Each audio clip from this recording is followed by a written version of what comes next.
Հարգելիներս, այսօր ուզում եմ ձեր հետ կիսվեմ իմ թուփ սառեցման տարբերակով, թե ինչպես եմ ես պատրաստում, սառեցնում եւ ամբողջ ձմեռ օգտագործում եմ իմ պատրաստած սառեցրած խաղողի թուփը։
Հարգելիներս, կարծում եմ հասկացաք, որ այսօրվա տեսանյութը բոլորովին թուփ խաշելու մասին չէր։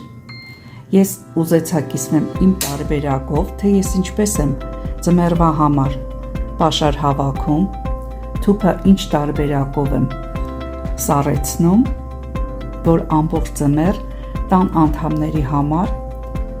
բոլորի կողմից շատ սիրված թփով տոլմա պատրաստեմ։ Մայիս ամիսը շատ ճիշտ ժամանակն է թուփ պաշարելու համար։ Բոլորի այգիներում, ով սեփական տուն ունի, արդեն խաղողի թուփը առկա է։ Անգամ խանութներում վաճառքի կրկին առկա է։ Դուք էլ կարող եք այսպիսի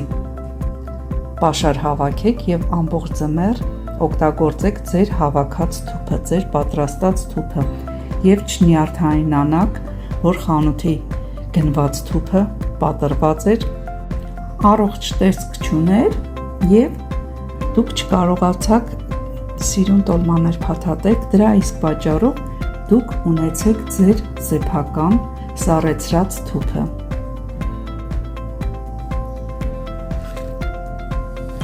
Հարգելիներս, այսպիսի գլանակներ ենք պատրաստում եւ սառեցնելու ենք։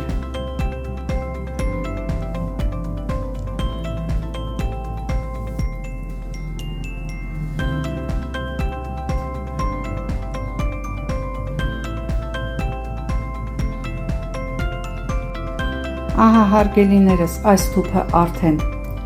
ես գլանակների ձևավորեցի եւ արդեն պատրաստ է գնա սառեցման։ Եվ իմ այգու թուփն եմ ես օգտագործում ներկա պահին, երբ տեսնում եմ իմ ուզած չափսի է հասել թուփը, ես քաղում եմ, թեկուզ փոքրիկ քանակությամբ էլ որ լինի, այդ պարագայում ես էլ կաթսա չեմ օգտագործում, կաթսայի մեջ չեմ եռացնում, ուղղակի խորը ճաշի ափսեի մեջ, տերևները տեղադրելով, մի փոքր երջուր եմ ավելացնում եւ արդեն իմ տոլմայի թուփ պատրաստ է։ Ահա հարգելիներս, սննդային թաղանթով ես փաթեթավորեցի մեր գլանակները, մեր խաղողի տերևը եւ արդեն կուղարկեմ սառցե խցիկ սառելու եւ ձմռանը կրկին մենք կհամտեսենք շատ համեղ խաղողի թփով տոլմա։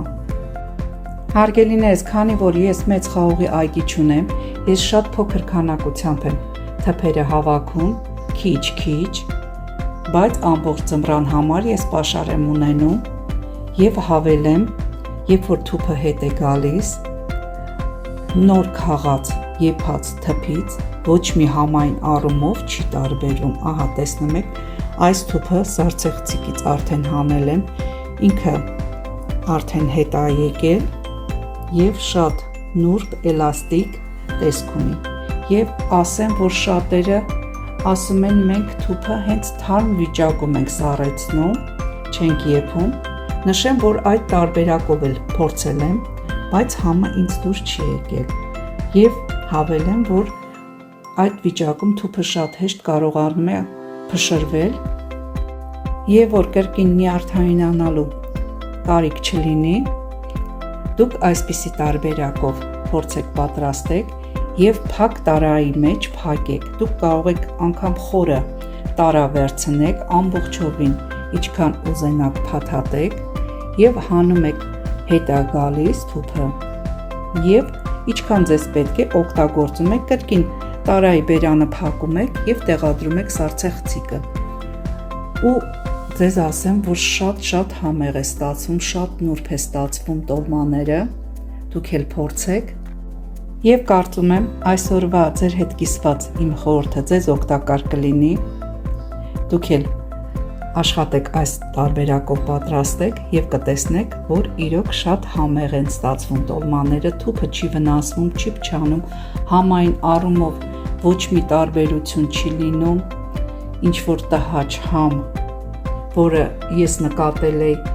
հում թուփը առանց եփելու, որ պատրաստեցի, զգացի համային առումով ինձի դուր չեկավ։ Ահա, այսօր էլ ես փորձեցի իմ տարբերակով ձեր հետ կիսվեմ, թե ես ոնց եմ սառեցնում, պատրաստում եւ շատ շնորհակալ եմ, որ հետևում եք, ակտիվ եք, ես էլ աշխատում եմ հատուկ ձեր համար։